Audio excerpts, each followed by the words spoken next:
발상의 상호작용에 대해서 수업을 하도록 하겠습니다. 이게 뭐냐면 우리 엘니뇨, 라니냐를 의미하는 거예요. 그래서 심층에서 차가운 해수가 올라오는 게 올라온다, 콧구용이 올라온 것 같다라는 느낌의 용승이라고 이름 붙였고요. 물이 가라앉는다의 침강으로 우리가 이름 붙였어요, 과학자들이. 그래서 심층은 표층으로 올라오는 것, 표층은 심층으로 내려오는 것을 의미하는 거예요. 가라앉는 것. 자, 그러면 우리 발생 원리가 볼게요. 자, 이분에서만큼은 북반구 바람이 불 때 해수는 바람의 오른쪽 90도 방향으로 이동하고 남반구일 때는 왼쪽 90도로 이동한다라는 걸 꼭 기억을 해주셨으면 합니다. 자, 에크만 소속 이런 내용은 지구학2의 내용이기 때문에 그냥 단순하게 90도 정도만 기억해 주시고요. 자, 그러면 학습지의 발생 원리 그림을 보고 해수의 이동 방향을 한번 그려보고 어떻게 용승이 일어나는지, 침강이 일어나는지 한번 생각을 해볼게요. 자, 바람이 가상적으로 육지가 왼쪽에 있고 바람이 이렇게 불 때랑 오른쪽에 있고 바람이 아래로 불 때를 볼게요. 자, 바람의 이동의 방향이 오른쪽이기 때문에 해수는 오른쪽으로 이동하게 됩니다.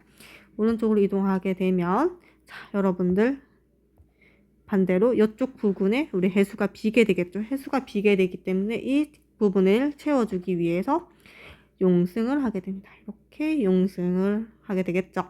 이게 바로 용승이라는 거예요. 갑자기 차가운 물이 많이 올라온다고 생각해봐요. 그럼 표층수온이 실제로는 낮아지고요.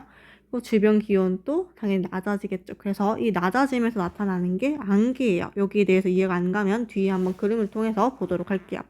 자, 심층이 실제로는 영양염류라는 친구가 많아요. 많은 친구들이 영양염류가 뭐냐 그런지 잘 모르면 뭐 질산 뭐 그런 친구들인데 실제로는 플랑크톤이랑 관계가 있다고 생각해 주시면 질산 이런 친구들이 식물성 플랑크톤이랑 관련 있다고 그냥 간단하게 생각해 주면 돼요. 보통 질산. 그래서 이 영양염류라는 거는 우리가 알고 있는 염류랑은 조금 다른 개념이 있기 때문에 염분할 때 그 염류랑 다르다고까지도 여러분들 좀 기억을 해 주셔야지 나중에 염분 갔을 때 헷갈리지 않을 겁니다. 그래서 여기 보시면 실제로 용승되고 있는 지역이 김이 서린 모양을 볼게요. 우리 드라이 아이스 근처에 가면 이렇게 김 서린 게 보일 거예요. 이 물방울들이 응결로 인해서 이렇게 나타나는 거기 때문에 간단하게 우리가 볼 수 있어요. 침강이라고 하는 거는 말 그대로 똑같이 해수가 이동을 하는데 육지 쪽으로 이동하기 때문에 해안 쪽이라고 적혀 있는데 해안이라는 건 육지, 여기를 해안이라고 하는 거서 해안 쪽으로 이동해서 모여든 해수가 심층으로 침강하는 걸 의미하는 거예요. 이렇게 침강을 합니다.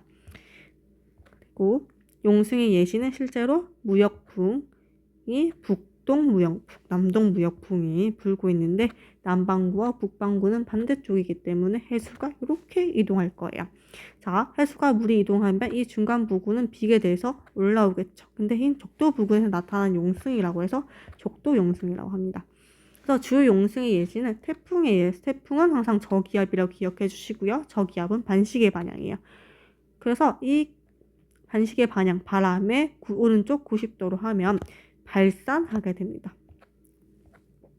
그래서 이 발산하게 되면 이 부분이 다 비게 되기 때문에 그 부분을 채우려고 용승하는 부분. 그래서 태풍이 지나갈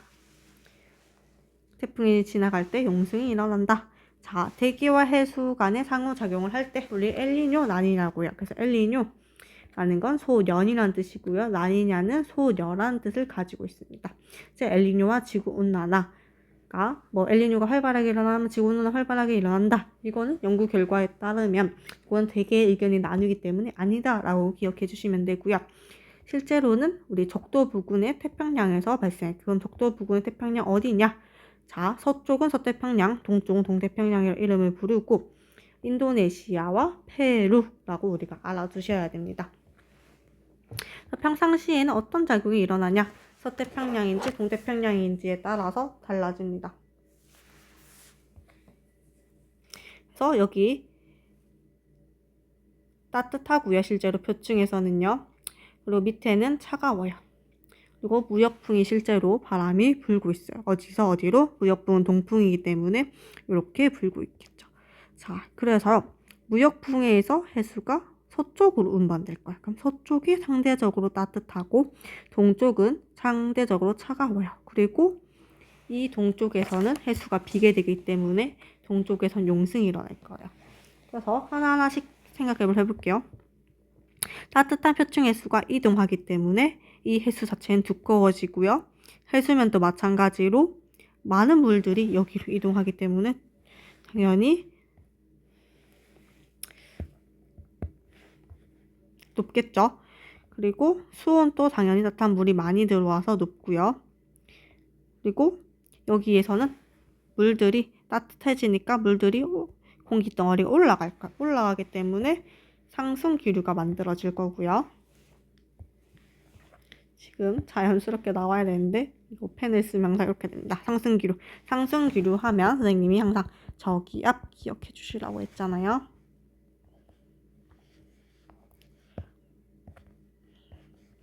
이게 왜 자꾸 안 넘어가는지 모르겠습니다. 자, 저기압이 나타나서 많은 비가 내립니다. 그리고 동쪽엔 따뜻한 표층 해수가 많이 이동했기 때문에 얘는 얇아져요. 그리고 해수면도 물이 저쪽으로 서태평양 쪽으로 많이 이동하기 때문에 낮아지고요. 실제로 수온도 낮아지고 자, 물이 차갑기 때문에 차가워서 하강 기류가 나타나요. 그래서 맑고 건조합니다. 그래서 여기에 이렇게 순환 같은 게 하나 만들어지는데 여기를 우리가 워커 순환이라고 이름을 붙였어요. 과학자들이. 자, 아까도 마찬가지로 여기 용승이 일어나고요. 선생님이 이 수온 약층이라는 거는 온도가 급격하게 변하는 층이라고 했어요. 그러면 뜨거운 물과 차가운 물을 생각해 볼게요. 자, 동태평양 경우에는 자, 뜨거운 물과 차가운 물, 용승에 의해서 차가운 물이 많이 올라가요. 그렇기 때문에 급격하게 변하는 층이 따뜻한 물과 차가운 물의 차이가 심해지겠죠. 심해지기 때문에 훨씬 수온 약층의 두께가 실제로는 정말 두꺼워지겠죠. 여러분도 혹시 기억하십니까? 여기 그림을 그리면 혼합층, 수온 약층, 심해층이었어요. 심해층의 경우에는 빛이 아예 들어오지 않는 층, 그래서 심해층은 항상 똑같은 자리에 위치하고 혼합층이냐 수온 약층에 따라서 변화가 되는데요. 자, 수온 약층이 급격하게 변하는 층이 됐으니까 혼합층이 훨씬 더 줄어들겠죠. 깊이라고 하는 거는 이렇게 깊어질수록 많아져요. 그러면 두께가 항상 두꺼워지면 깊이는 얕아져야 되겠죠. 수온 약층의 시작 깊이, 시작점은 시작되는 깊이는 얕아지겠죠. 얕다. 이는 두껍다. 자, 반대로 서태평양은 뜨거운 물이 많이 오기 때문에 이 급격하게 되는 부분이 줄어들 거예요. 그래서 수온 약층의 두께가 얇고요. 그리고 수온 약층이 시작되는 깊이가 깊습니다. 상대적으로 깊다. 이렇게 적어줄 수 있겠죠. 제발 넘어갔으면 좋겠는데 자, 엘니뇨 때를 볼게요. 엘니뇨는 무역풍이 약화돼서 실제 상대로 따뜻한 해역이 동쪽으로 이동하는 거. 따뜻한 상대적인 거. 여기는 둘 다 해류는 같이 서쪽으로 이동하긴 하는데 마찬가지로 상대적으로 따뜻한 해류를 비교해봤을 때 이 지점과 이 지점을 비교했을 때 상대적으로 동쪽으로 이동하는 게 우리 엘니뇨인 거야. 그래서 따뜻한 해수가 상대적으로 덜 이동하기 때문에 이 따뜻한 표층의 해류는 당연히 두꺼운 게 아니고 얇아졌을 것이고요. 해수면도 마찬가지로 물이 덜 이동했어요. 그렇기 때문에 낮아지고요. 수온이 마찬가지로 낮아지겠고요. 그리고 여기는 비가 형성이 돼야 되는데 이쪽에서 실제로는 무역풍이 약화되었기 때문에 거의 중앙태평양에서 동태평양 사이에서 형성이 될 거야. 그렇기 때문에 이쪽 지역은 강수량이 감소하겠죠. 강수량이 줄어드니까 가뭄이 일어날 거예요. 이쪽 부분을 보시면 여기는 우리가 상대적으로 기압으로 봤을 때 보통 고기압이 형성됩니다. 그리고 이쪽에 보면 수온 약층의 두께가 어떻게 되냐? 수온 약층의 두께는 따뜻한 해수층이 얇아졌다는 거는 이 차가운 부분과 따뜻한 부분의 차이가 격차가 많이 났다는 거죠. 그래서 두꺼워지겠죠? 두꺼워진다. 수온 약층의 깊이는 상대적으로 평상시와 비교했을 때 얕아지겠죠. 자, 요거는 그림이 거의 이쪽에서 치우쳐서 그렇지 거의 이 구름이라는 건 동태평양과 서태평양 사이에 이런 식으로 만들어집니다. 그렇기 때문에 우리 동태평양 그림이 이게 조금 이상해서 그렇지 실제로는 거의 저기압이 나타난다고 생각해 주시면 되고요. 따뜻한 해수가 실제로는 두꺼워지고요. 해수면이 실제로는 높아지고요. 수온이 실제로는 다시 높아집니다. 그래서 강수량, 당연히 비가 저기압이 형성되면 비가 많이 오기 때문에 많아지는데 이게 실제로는 비가 많이 오지 않는 지역에 비가 많이 오면 이 친구는 홍수가 나타나겠죠. 또 수온 약층은 상대적으로 이 용승이란 친구가 덜하게 되면 급격하게 차이가 줄어들겠죠. 그래서 수온 약층의 두께가 얇아지겠죠. 얇아진다. 그리고 수온 약층의 깊이는 상대적으로 깊어지겠죠.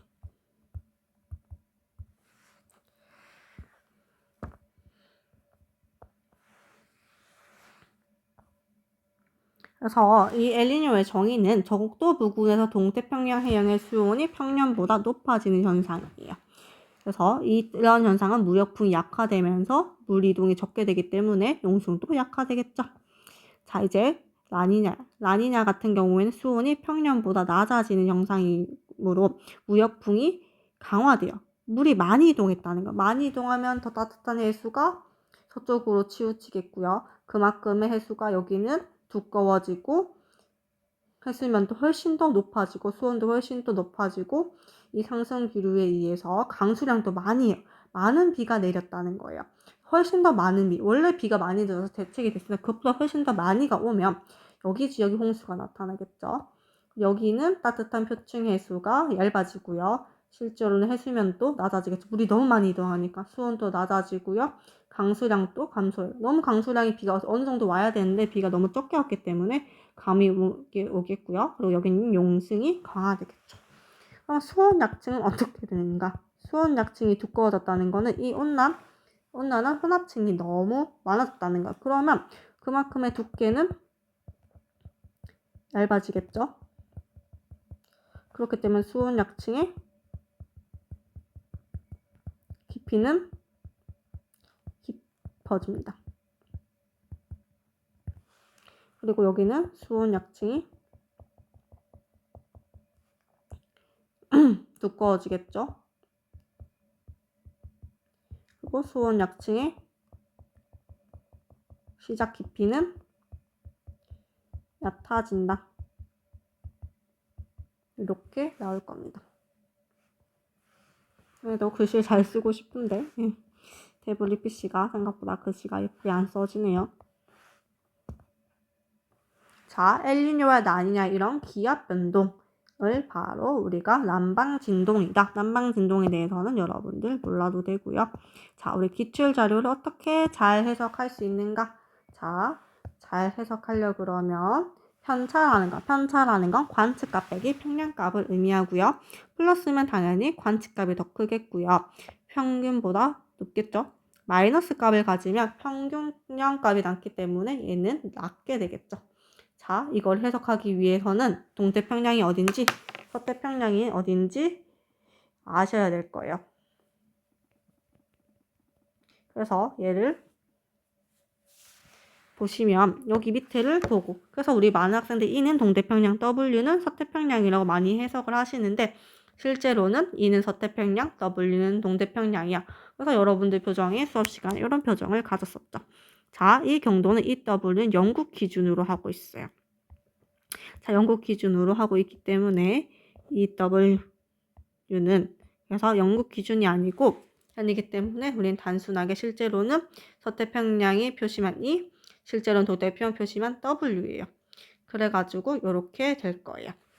그래서 실제로는 우리 엘니뇨 같은 경우에는 여기 동태평양에 이동을 덜 했기 때문에 동태평양 쪽이 수온이 훨씬 더 플러스라는 거는 훨씬 더 온도가 높았다는 거예요. 그래서 요거를 엘니뇨라고 볼 수 있고요.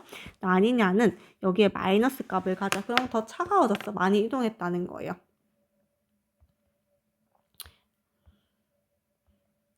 그래서 얘 수온 상승, 얘는 수온 하강. 이걸 보시면 되고요.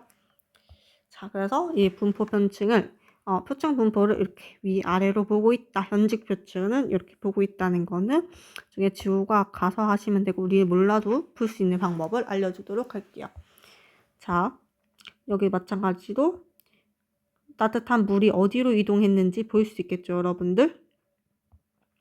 자, 여기 따뜻한 물이 라니냐는 거의 서태평양에 치우치고 동태평양에 거의 있는 건 엘니뇨겠죠. 그래서 여기 보시면 실제로 수온 약층의 기울기도 볼 수 있어요. 수온 약층의 기울기가 크다는 그만큼의 물이 많이 이렇게 차이가 난다는 거죠. 그래서 라니냐 시기에 수온 약층의 기울기가 실제로 더 크다는 것도 알아두시면 좋습니다.